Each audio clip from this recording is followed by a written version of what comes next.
What's going on, guys? This is Coach Rob, and welcome to Hustle Hard Work. So today we're going to be talking about decisions and decision making. So, your life is full of decisions. You're constantly making decisions. You're making decisions throughout your entire day.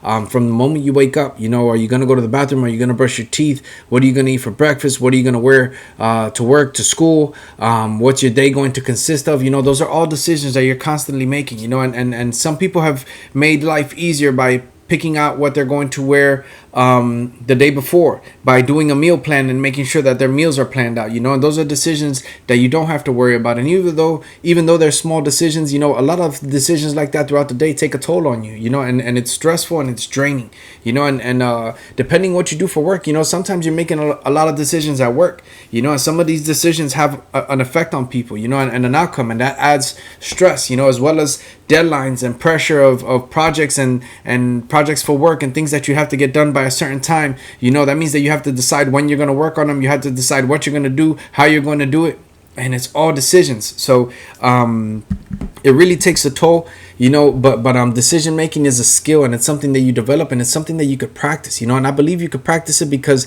there's ways of learning about yourself, and by learning about yourself, I feel like it makes decisions easier for you, and I've tested it because I've been doing this thing on my personal Instagram, and I've been doing these polls, and I've been asking questions where it's one or the other, and it's a series of questions, and some of them are obvious. Some of them you look at the question and you know exactly which one you're going to pick, but some of them you have to think, so the rationale behind them is difficult. So something as far as CVS or Walgreens, when it comes to CVS or Walgreens, right away one of them triggers for you, and if it doesn't, they both do. Like for me, both CVS and Walgreens, I use both. I don't pick one or the other, but if I were to pick one, I would probably say Walgreens. And the reason for me is because Walgreens has been around forever, since I was a little kid, where CVS came in after Eckerd's. So when Eckerd's went down, CVS came in, but I've always been a Walgreens. I've always seen Walgreens, so I chose that one because I was familiar with it. But sometimes it could be that there's a CVS in the corner, or you had a good memory in a Walgreens of something that you picked up. Those your rationale as far as why you pick it is up to you. But what I've learned is that the most successful CEO, business owners, people that are out there making big decisions, the most successful ones are the ones that are able to make the most efficient decision, meaning that they're able to go through all the scenarios and make the best decision possible for the business, in the best interest of the business, and the most successful ones are able to do it in a timely manner. Some people cannot handle the decision making, and they wait too long and way too long. Some people make decisions quick, based off of emotion, not necessarily off of logic, and you can make decisions with your heart, and you can make decisions with your mind, and when it comes to decision making, I always try to make decisions with my heart. But when it comes to business, I've learned that you have to use your logic. You cannot use your heart, because your heart, you're making decisions based on emotions. But that's the beauty of numbers. Numbers make sense. So when making a decision about business or about money, use your logic, and think, and the numbers are going to tell you what makes sense and what doesn't. But practice your decision making. If you can, visit my personal Instagram page, and you can still do those polls. But the idea is to be able to answer them and find out a little bit about yourself, and have fun with them. But also work on making decisions on the fly.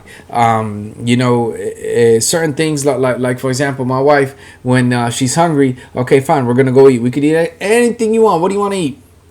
I don't know. Okay, no problem. You want to eat this? No. Okay, you want to eat that? No. You want to eat this? No. So let me get this straight. You know what you don't want to eat, but then you don't know what you want to eat. So she should be able to make that decision. But I understand. Picking food gets a little bit tricky. But I use her as an example because that's a constant thing that we get into. Like, what do you want to eat? And it always becomes this thing, So she needs to work on determining what it is that she wants to eat. But no, we all need to work on decisions. We're all going to make the wrong decisions sometimes. We're all going to make bad decisions sometimes. The idea is that we don't make them over and over and over, just like making mistakes. So you don't want to make the same mistake over and over and over. So as long as you learn, another tip that I learned is if I have to make a decision that I don't like, I never try to put myself in that position again, so I don't have to make that same decision, and that's helped me a lot because I've avoided a lot of uncomfortable situations by making a decision ahead of time and realizing, hey, I'm heading back in this direction where I may have to do this again. I don't want to get to that point. Let me adjust now, So I hope you guys I hope you guys check out those Instagram polls. I had a couple of videos that I made where I'm answering some of them, and I had a lot of fun answering them. So if you guys want to check that out, I have a lot of fun with it. But I appreciate the support, and I will catch you guys soon. Remember, hustle hard, hard work